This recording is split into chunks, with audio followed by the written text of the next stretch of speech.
Vamos a buscar Hechos 8, 26 al 40. Y vámonos de 4 en 4. Hechos 8, 26 al 40, de 4 en 4.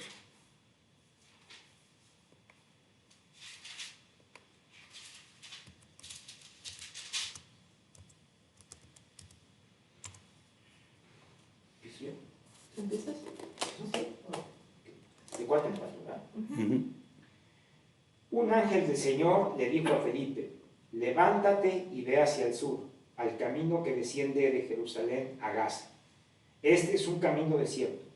Él se levantó y fue, y había un eunuco etíope, alto oficial de Candace, reina de los etíopes, el cual estaba encargado de todos sus tesoros, que habían ido a Jerusalén para adorar. Regresaba a su país sentado en su carruaje y leía el profeta Isaías. Y el Espíritu dijo a Felipe: ve y júntate a ese carruaje. Cuando Felipe se acercó corriendo, le oyó leer el profeta Isaías y le preguntó: ¿entiende usted lo que lee?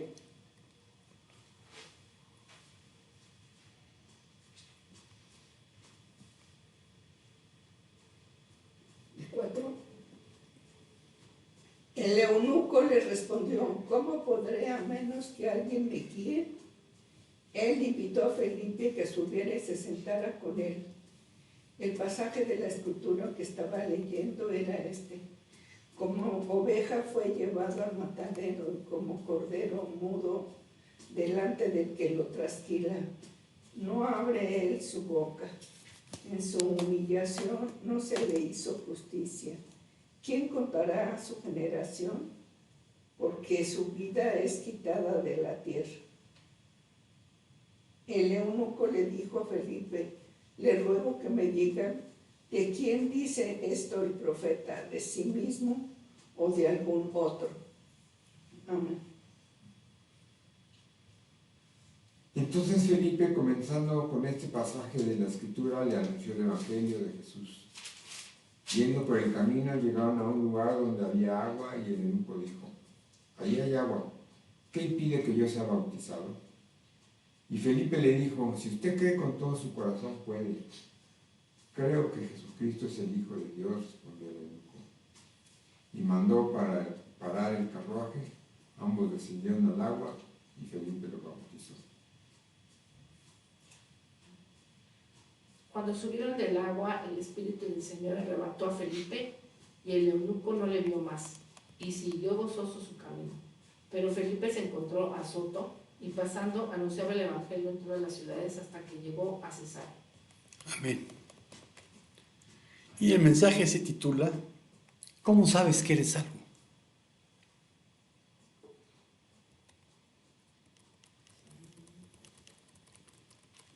¿Cómo puedo ser salvo? Pocas preguntas han ocupado tanto el corazón del ser humano como esta. No es una pregunta nueva. No nació con el cristianismo, ni siquiera con el judaísmo. Es tan antigua como el ser humano. Porque desde que Adán y Eva se escondieron entre los árboles del jardín, el hombre ha sabido, de alguna manera, que algo anda mal, que la relación con su creador está rota y que él mismo no puede repararla. A lo largo de los siglos, las religiones han tejido sistemas completos, con ritos, sacrificios, meditaciones, caminos y escalones, todos con un mismo propósito: responder a la pregunta de cómo alcanzar la vida eterna, cómo escapar del juicio, cómo ser aceptado por Dios.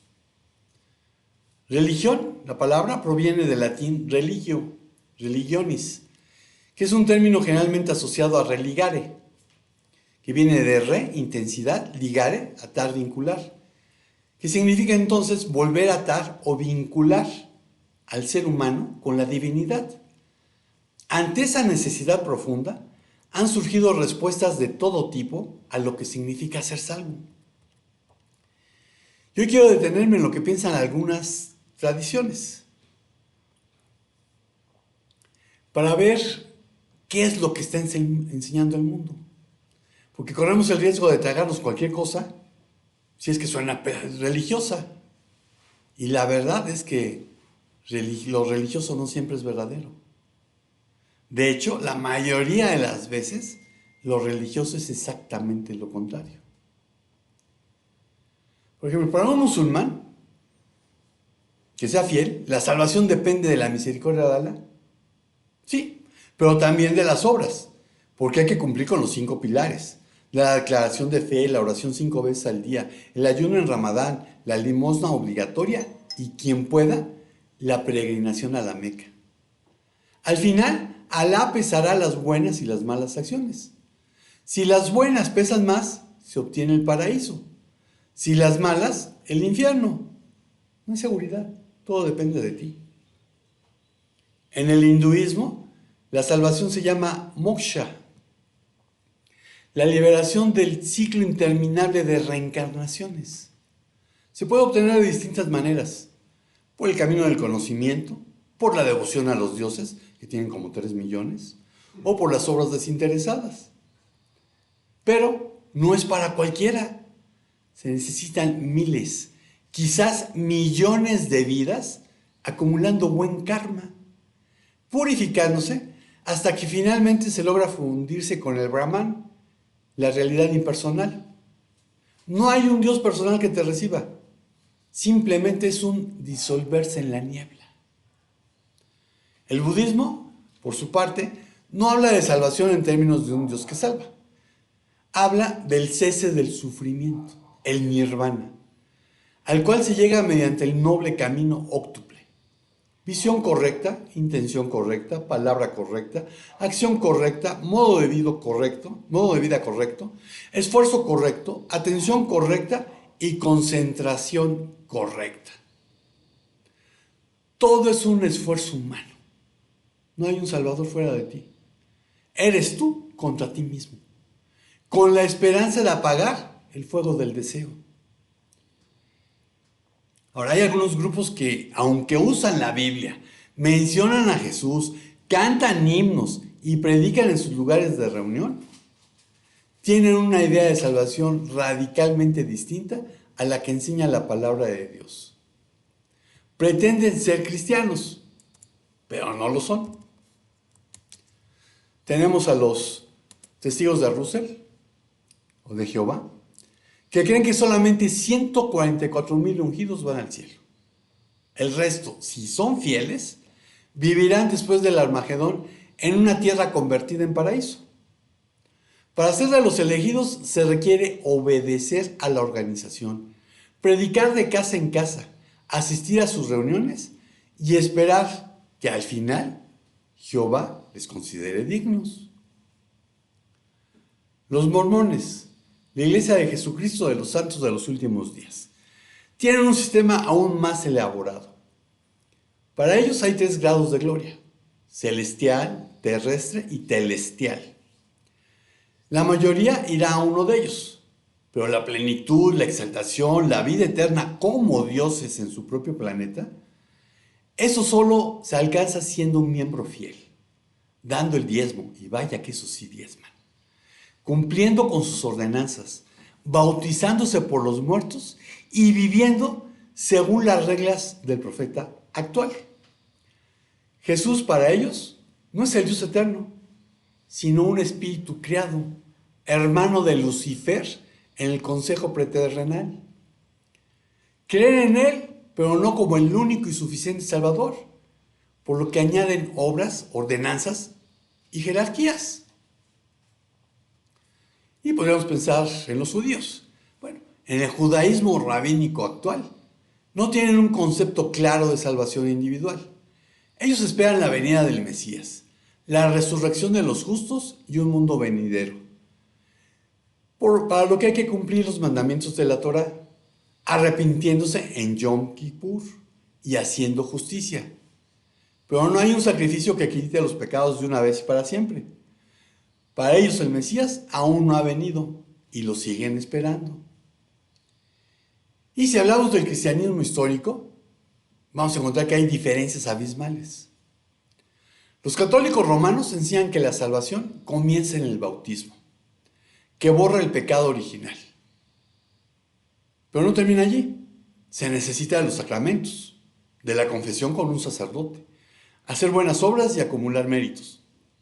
Si mueren en gracia, pero todavía no se está perfectamente purificado, no se va al cielo de inmediato, sino al purgatorio, un lugar de fuego purificador, donde se sufre por un tiempo, hasta que se esté listo para entrar a la presencia de Dios. Los que siguen vivos pueden ayudar mediante sufragios, y si estás pensando en voto, no, esto significa otra cosa dentro de la Iglesia romana. Son oraciones, sacrificios, obras de caridad y fundamentalmente la celebración de la Santa Misa. Y pregunto, ¿dónde está la suficiencia de Cristo en todo eso? Los ortodoxos hablan de la teosis, la deificación del creyente, un proceso de transformación que dura toda la vida y quizás más allá. La salvación es sí por gracia, pero es una gracia que se tiene que trabajar mediante la ascesis. Esto es la práctica de disciplina espiritual, ejercicios físicos y privaciones como el ayuno o la renuncia a placeres para alcanzar la perfección moral, la virtud o la liberación interior. Los sacramentos, la oración repetitiva, los íconos, la tradición de los padres, no es un don recibido por fe en un momento. Es una carrera que nunca termina en esta vida. Y tenemos anglicanos, luteranos, metodistas y presbiterianos. Cada uno tiene un matiz diferente. Tienen posturas distintas sobre si la salvación puede perderse, sobre si el bautismo salva, sobre si la predestinación es incondicional o condicional. Unos dicen que la fe sola justifica, pero luego añaden que el bautismo es necesario.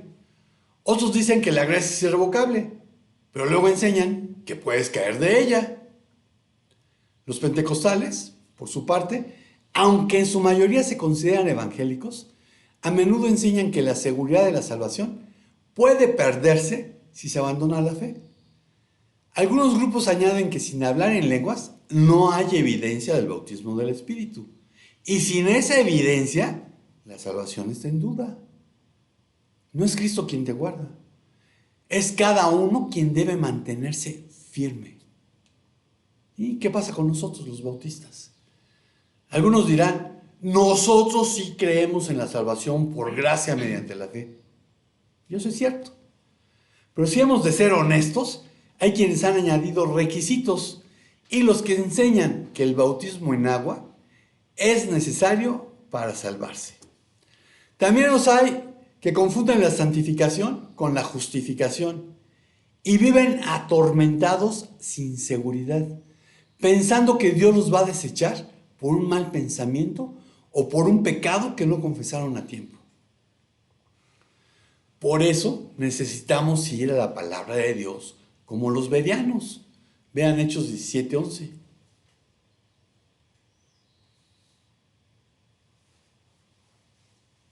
Estos eran más nobles que los de Tesalónica, pues recibieron la palabra con toda solicitud, escudriñando diariamente las Escrituras para ver si estas cosas eran así. Entonces, ¿recibiste algo? Checa con las Escrituras, venga de quien venga. La salvación no es un sistema filosófico o un camino de autoayuda. Así que vamos a revisar, hermano, 3 de las posturas más comunes por las que se pretende ser salvo. La primera la vamos a encontrar en Marcos 7, 6 al 9. Marcos 7, 6 al 9. Y muchos dicen, por mi religión. Jesús les respondió, bien profetizó Isaías de ustedes, hipócritas, como está escrito, este pueblo con los labios me honra, pero su corazón está muy lejos de mí. Mas en vano me rinden culto enseñando como doctrinas preceptos de hombres. Dejando el mandamiento de Dios, ustedes se aferran a la tradición de los hombres. También les decía, astutamente ustedes violan el mandamiento de Dios para guardar su tradición. Amén. Se puede tener toda la ortodoxia formal y estar muerto espiritualmente. El fariseísmo es la tendencia humana a aparentar piedad mientras se vive en rebeldía. Por lo que la religión puede ser la máscara más sofisticada del pecado. Y tenemos ejemplos no solo en las sectas que abusan, también los hay en iglesias que son serias. No son pocos los que creen que son salvos porque nacieron en una familia cristiana. Me acuerdo cuando era el líder de los adultos solteros. Éramos un grupo como de 30 y un día empecé a checar qué onda con cada uno, ¿no? Y hubo una chava, no voy a decir su nombre, que le pregunté, ¿tú desde cuándo eres salva? No, yo siempre he sido salva. A ver, explícame. No, pues es que mis papás siempre me han traído a la iglesia. Desde bebé yo he estado en la iglesia. Ajá. ¿Y cuándo tuviste un encuentro con Jesús? ¿Cuándo tomaste una decisión de que Jesús era tu Salvador? Y no sabía. Entonces le dije, pues piénsalo. Porque muchos que nacieron en una familia cristiana, porque han ido a la iglesia, y les ha entrado por aquí, les ha salido por acá, porque los bautizaron, y los bautizaron de niños, creen que son salvos. Otros creen que porque fueron bautizados de bebés son salvos. Entonces no es porque siempre hayas ido a la iglesia. Jesús no dijo, basta con tener padres creyentes, sino que es necesario nacer de nuevo. Juan 3, del 1 al 3.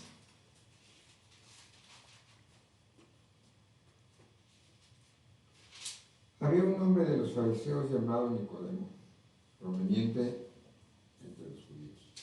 Este vino a Jesús de noche y le dijo, Rabí, sabemos que has venido de Dios como maestro, porque nadie puede hacer las señales que tú haces si Dios no está con él. Jesús le contestó, en verdad te digo, que el que no nace de nuevo no puede ver el reino de Dios. Y Nicodemo no era ningún bobito, no era ningún ignorante. Nicodemo era parte del Sanedrín, era parte del consejo de Israel. Nicodemo conocía las Escrituras. Sin embargo, Jesús le dijo, te es necesario nacer de nuevo. Y Pedro nos recuerda que la vana manera de vivir es herencia de los padres. Primera de Pedro 1:18. Ustedes saben que no fueron redimidos de su mala manera de vivir, heredada de sus padres, con cosas perecederas como oro o plata. Entonces, la vana manera de vivir la heredaste de tus padres.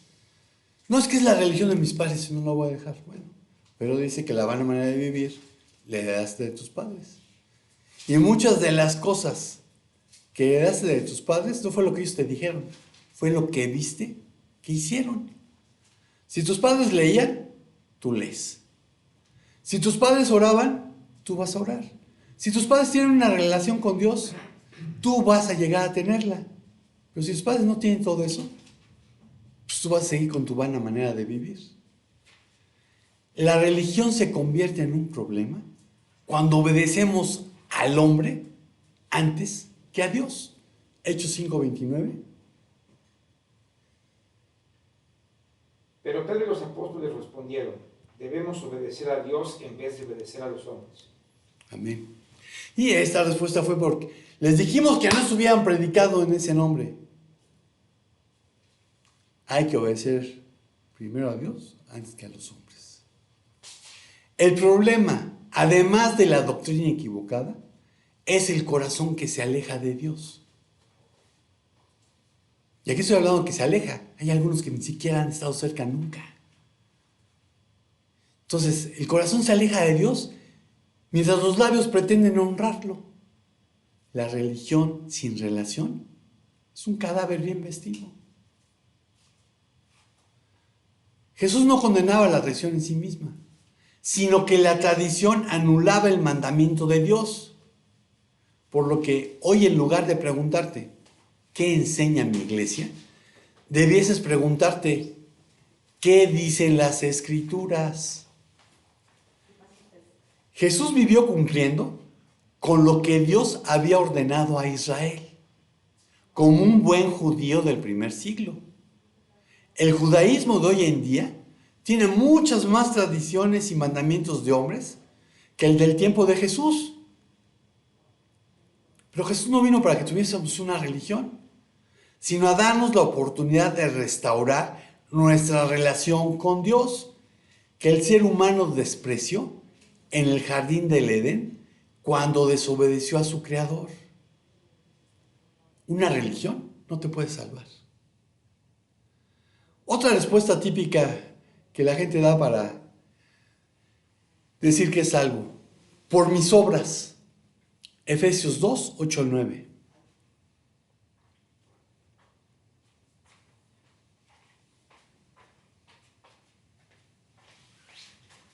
Porque por gracia ustedes han sido salvados por medio de la fe, y esto no procede de ustedes, sino que es don de Dios, no por obras, para que nadie se gloríe.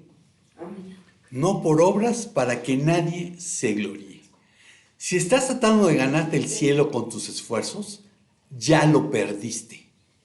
No porque Dios sea injusto, sino porque nunca vas a alcanzar el nivel necesario.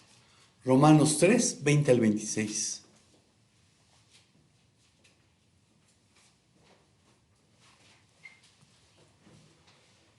Porque por las obras de la ley ningún ser humano será justificado delante de él, pues por medio de la ley viene el conocimiento del pecado.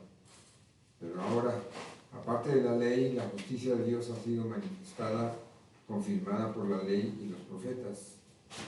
Esta justicia de Dios por medio de la fe en Jesucristo es para todos los que creen, porque no hay distinción, por cuanto todos pecaron y no alcanzaron la gloria de Dios. Por cuanto todos pecaron. Todos son justificados gratuitamente por su gracia, por medio de la redención que es en Cristo Jesús, a quien Dios exhibió públicamente como propiciación por su sangre, a través de la fe, como demostración de su justicia, porque en su tolerancia Dios pasó por alto los pecados cometidos anteriormente, para demostrar en ese tiempo su justicia, a fin de que Él sea justo y sea el que justifica al que tiene fe en Jesús. Amén. Por cuanto todos pecaron y Dios justifica al que tiene fe en Jesús.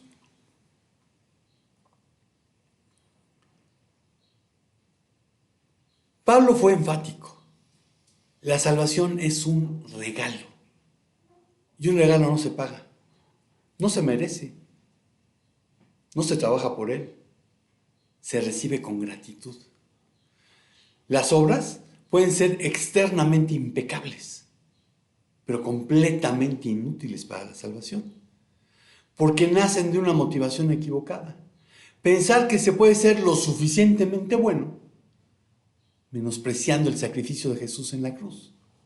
Eso es orgullo. Proverbios 16, 18.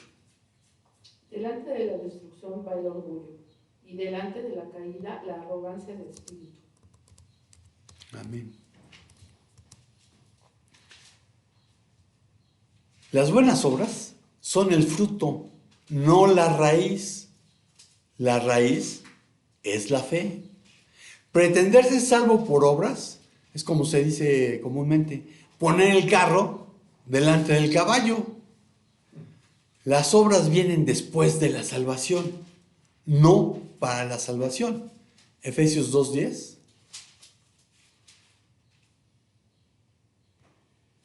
Por tanto, recuerden que en otro tiempo ustedes, los gentiles en la carne, que son llamados incircuncisión, por tal llamada circuncisión hecha en la carne por manos humanas. Pero Efesios 2, 10. 10. Porque somos hechura suya, creados en Cristo Jesús para hacer buenas obras, las cuales Dios preparó de antemano para que anduviésemos en ellas. Entonces Dios preparó las buenas obras. Santiago 2, 17 y 18.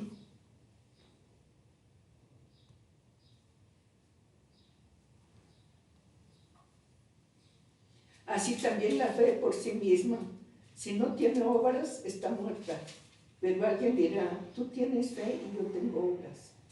Muéstrame tu fe sin las obras y yo te mostraré mi fe por mis obras. Amén.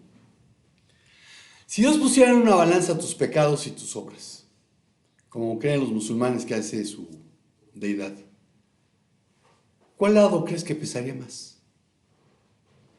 Un solo pecado es suficiente para separarte de Dios eternamente. Gálatas 2:16.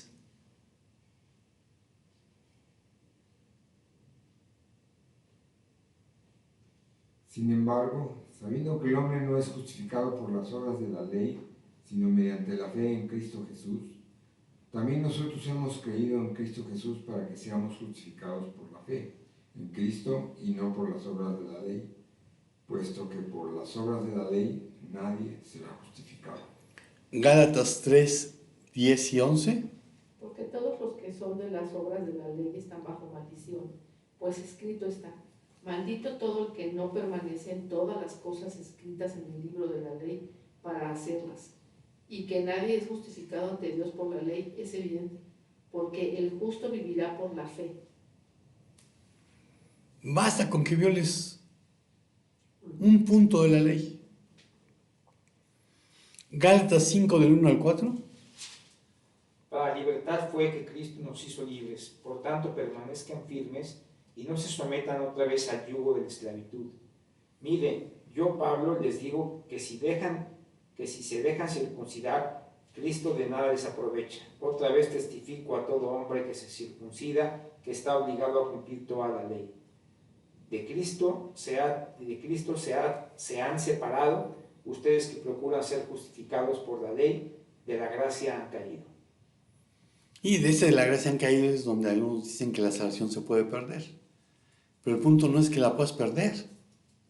Esos que dicen que perdieron la salvación, es que nunca la tuvieron. Santiago 2:10.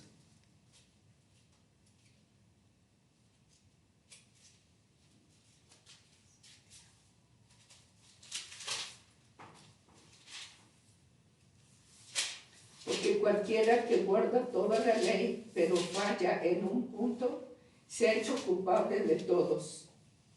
Amén. Cumples toda, pero fallas en un punto.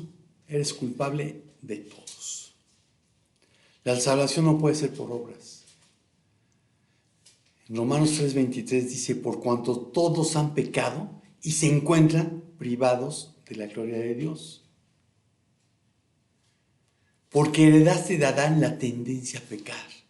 Es decir, el querer ser independiente de Dios. Desde el principio, te encuentras en números rojos. Y pregúntale a tu contador que está en números rojos. Y si es con Hacienda, estás peor. Piénsalo bien.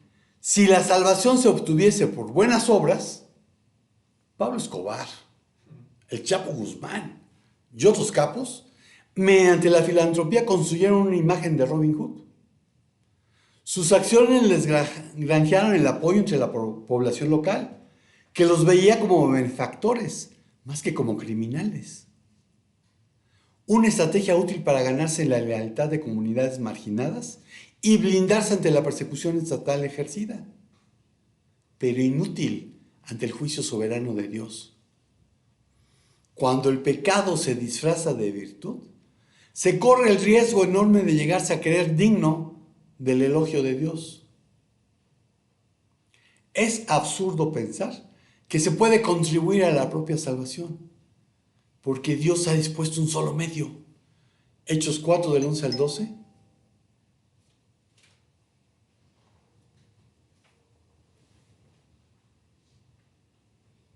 Este Jesús es la piedra desechada por ustedes, los constructores, pero que ha venido a ser la piedra angular.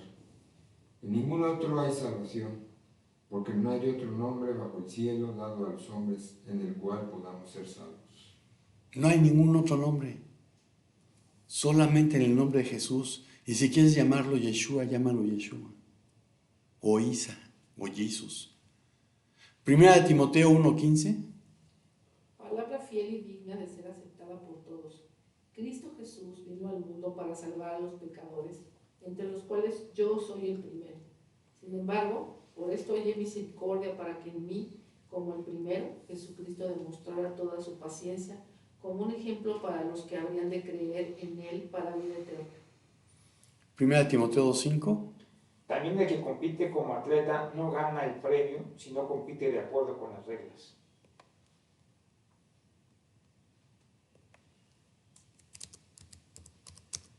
Es segunda.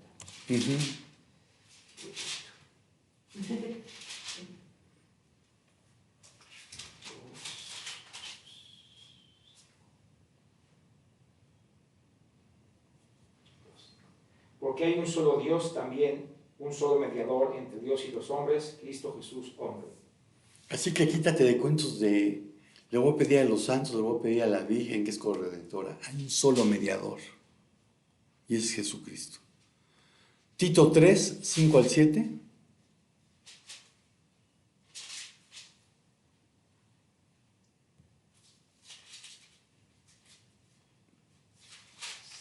Él nos salvó no por las obras de justicia que nosotros hubiéramos hecho, sino conforme a su misericordia, por medio del lavamiento de la regeneración y la renovación por el Espíritu Santo, que Él derramó sobre nosotros abundantemente por medio de Jesucristo, nuestro Salvador, para que justificados por su gracia fuéramos hechos herederos según la esperanza de la vida eterna. Amén. Entonces, somos salvos, somos justificados por Jesucristo. Tus buenas obras no te pueden salvar. Hay otros que dicen, por mi oración. Yo pasé al frente y hice una oración. A mí me agarró Juan Carlos y yo hice una oración con él. Romanos 10, del 8 al 10.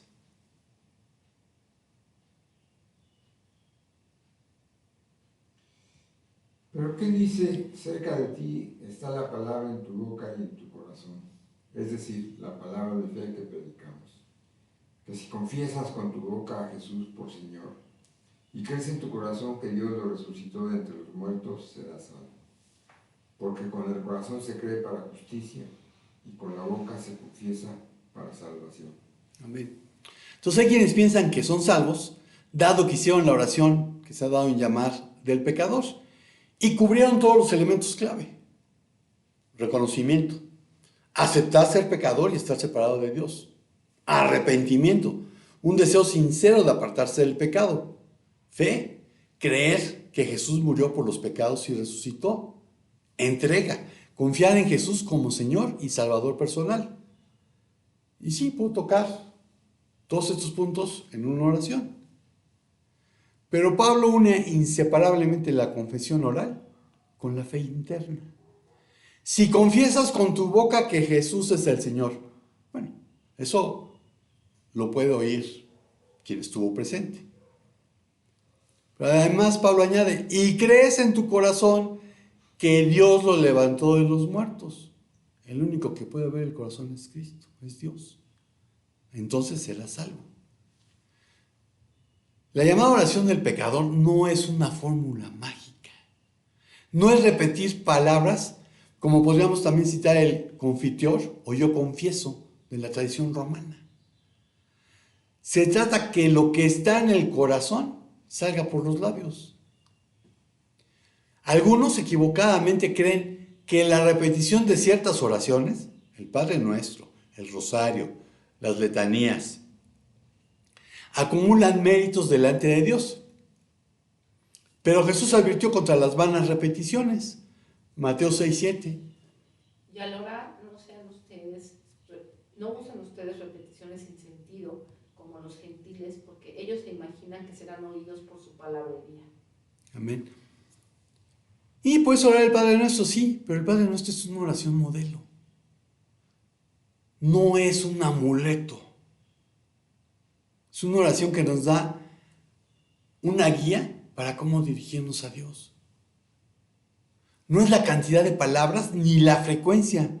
No es el acto de orar lo que salva, sino la fe en aquel a quien se ora. Un musulmán te la mata. reza 5 veces al día, pone su tapetito, se da un bañito y se inclina hacia la Meca. Y no es salvo.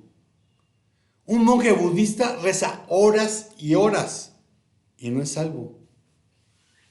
La oración sin fe en Cristo es solo ruido religioso. La oración que salva no es la que se recita, sino la que nace de un corazón arrepentido que reconoce a Jesús como Señor. ¿Y cómo puedes decir que Jesús es tu Señor si no haces lo que Él te manda? Si en un punto no estás obedeciendo, ¿eres obediente? Pues no, eres desobediente.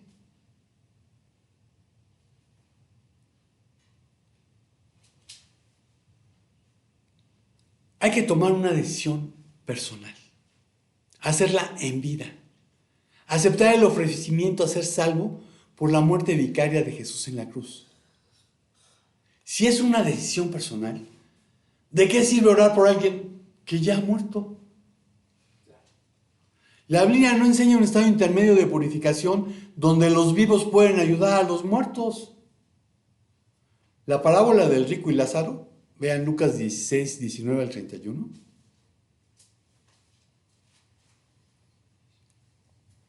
Dice, había cierto hombre rico que se vestía de púrpura y lino fino, celebrando cada día fiestas con esplendidez, y un pobre llamado Lázaro que se tiraba en el suelo a su puerta, cubierto de llagas, ansiaba saciarse de las migajas que caían de la mesa del rico. Además, hasta los perros venían y le lamían las llagas. Sucedió que murió el pobre y fue llevado por los ángeles al seno de Abraham. Y murió también el rico y fue sepultado en el Hades. En el Hades, el rico alzó sus ojos, estando en tormentos, y vio a Abraham a lo lejos y a Lázaro en su seno. Y gritando dijo, Padre Abraham, ten misericordia de mí y envía a Lázaro para que moje la punta de su dedo en agua y refresque mi lengua, pues estoy en agonía en esta llama. Pero Abraham le dijo, hijo, recuerda que durante tu vida recibiste tus bienes y Lázaro igualmente males. Pero ahora él es consolado aquí y tú estás en agonía. Además de todo esto, hay un gran abismo puesto entre nosotros y ustedes. De modo que los que quieran pasar de aquí a ustedes no pueden, y tampoco nadie puede cruzar de allá a nosotros. Entonces le dijo, te ruego pues, Padre, que le envíes a la casa de mi padre, pues tengo 5 hermanos, de modo que él los prevenga, para que ellos no vengan también a este lugar de tormento. Pero Abraham dijo, ellos tienen a Moisés y a los profetas, que los oigan a ellos. Y el rico contestó, no, padre Abraham, sino que si alguien va a ellos de entre los muertos se arrepentirán. Pero Abraham le contestó, si no escuchan a Moisés y a los profetas, tampoco se persuadirán si a alguien se levanta de entre los muertos. Amén. Entonces la parábola del rico y Lázaro muestra un abismo fijo. No hay tránsito, ni una segunda oportunidad. En vida se decide el tener o no tener una relación personal, cercana, íntima y de amor con Dios mediante Jesucristo. Juan 14, 6.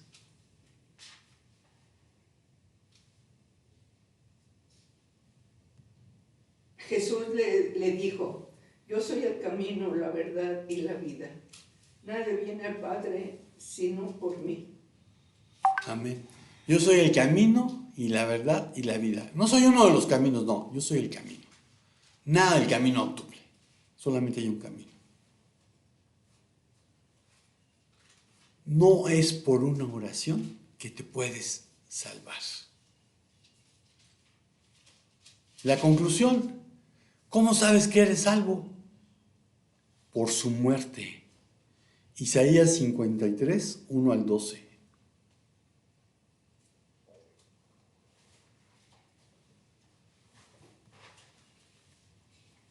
¿Quién ha creído a nuestro mensaje? ¿A quién se ha revelado el brazo del Señor?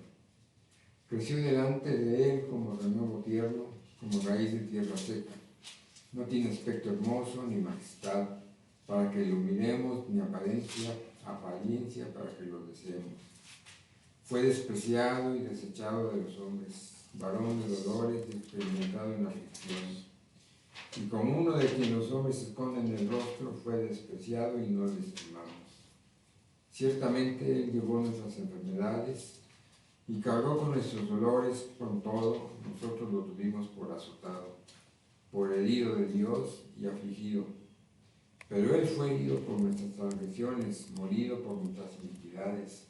El castigo por nuestra paz cayó sobre Él, y por sus heridas hemos sido sanados.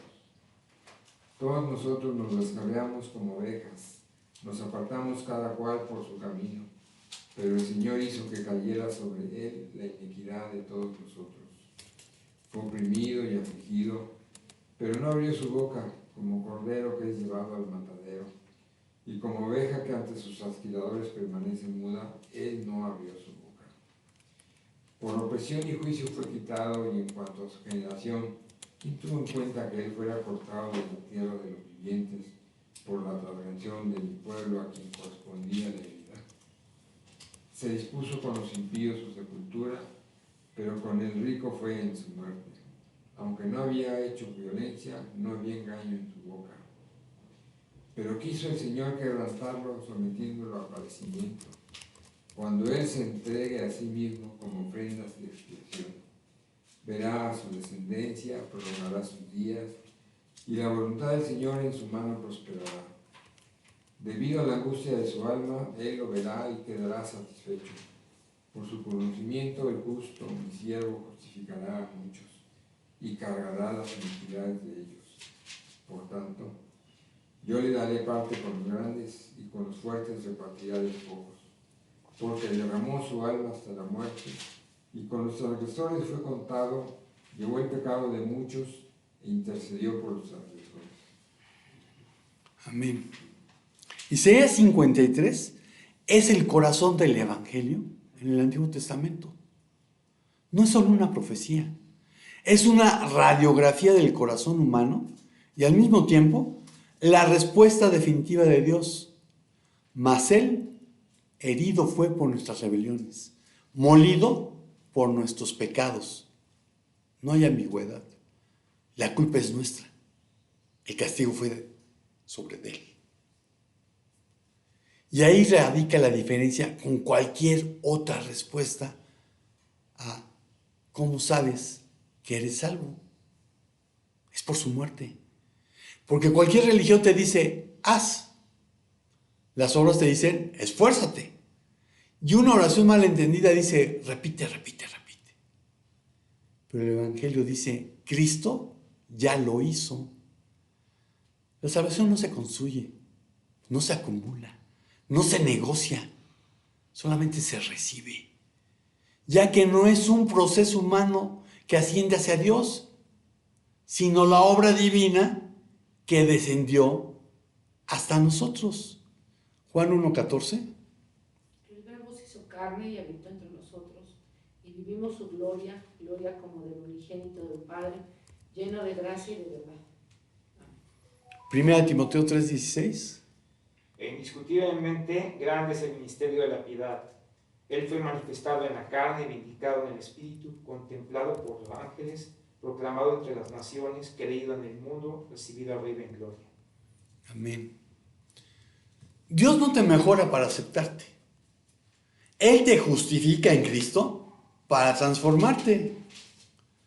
Jesucristo no vino a hacer posible la salvación, Él vino a consumarla.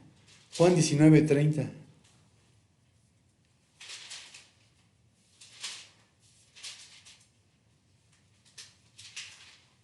Entonces Jesús, cuando hubo tomado el vinagre, dijo, consumado es, inclinando la cabeza, entregó el espíritu.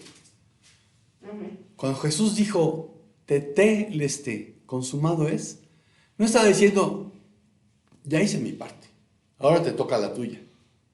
No, Él estaba declarando que la deuda fue pagada completamente. No quedó nada pendiente. No hay que agregar a su obra. Hebreos 10:8-14.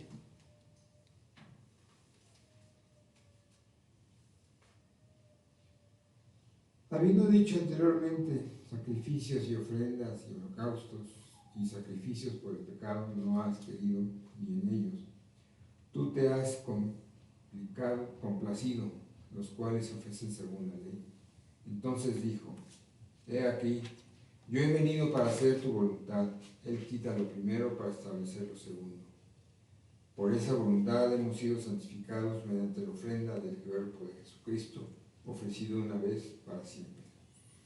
Ciertamente todo sacerdote está de pie día tras día ministrando y ofreciendo muchas veces los mismos sacrificios, que nunca pueden quitar los pecados.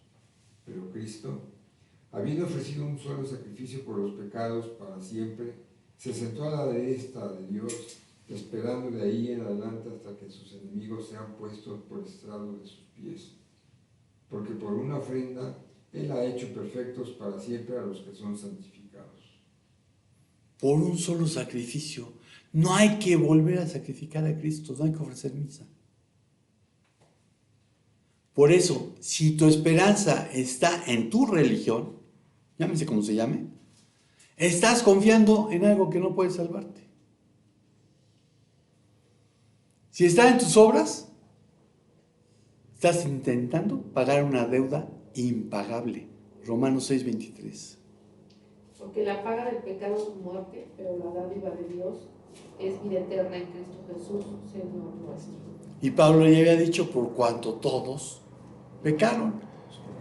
Podemos ponerlo mejor: por cuanto todos pecamos. Si está en una oración que hiciste por la emoción del momento o debido a una necesidad apremiante, estás descansando en palabras vacías si no fue acompañada de fe. La pregunta no es si cumples fielmente con tu religión o si conforme al mundo eres una buena persona o si rezas continuamente. Y dije rezas, no oras, porque rezar es repetir y repetir lo mismo. La pregunta es: ¿has confiado única y completamente en Cristo? Porque al final solo hay dos opciones. ¿Cargas tú con tu pecado o dejas que Cristo lo haya cargado por ti? No hay una tercera. Si tu respuesta no es por su muerte y resurrección, hoy no necesitas más información. Lo que necesitas es rendición. No necesitas otro argumento, sino venir a Cristo. No necesitas mejorar tu vida primero, te es necesario nacer de nuevo. Si hoy reconoces que has estado confiando en algo equivocado, este es el momento de abandonarlo. No mañana, no cuando te sientas listo. Como oímos hace mucho tiempo, es hoy. Ven a Cristo tal como eres, pero no para quedarte igual, sino para ser salvo por completo, para ser transformado por la obra del Espíritu Santo. No lo pospongas. No lo compliques con dogmas, ritos y tradiciones. No lo sustituyas con mandatos humanos, porque solo Cristo salva. Y concluyo diciendo: confía en Él, descansa en Él, entrégate a Él. Y Señor, pues, te damos gracias por que dejaste tu trono de gloria y viniste a este mundo como uno más de nosotros, a mostrarnos cómo se puede vivir esta vida de la manera que agrada a Dios, que es confiando plenamente en Él, dejándose guiar por el Espíritu Santo. Gracias porque, siendo Dios, te despojaste a ti mismo de tus atributos divinos. Gracias porque nos mostraste que se puede ser tentado en todo y tú no pecaste. Gracias porque tenemos escrito que cuando somos tentados siempre hay una salida que nos proporciona Dios.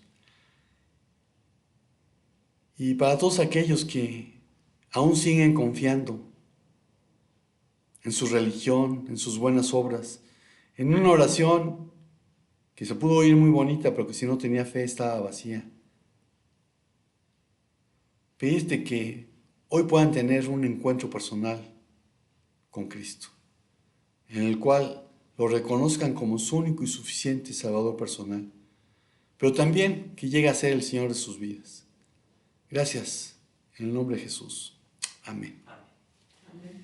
Y amigos y hermanos de Internet, estamos despedidos. Espero que estés confiando en lo que es su muerte y resurrección y no en cualquier otra cosa.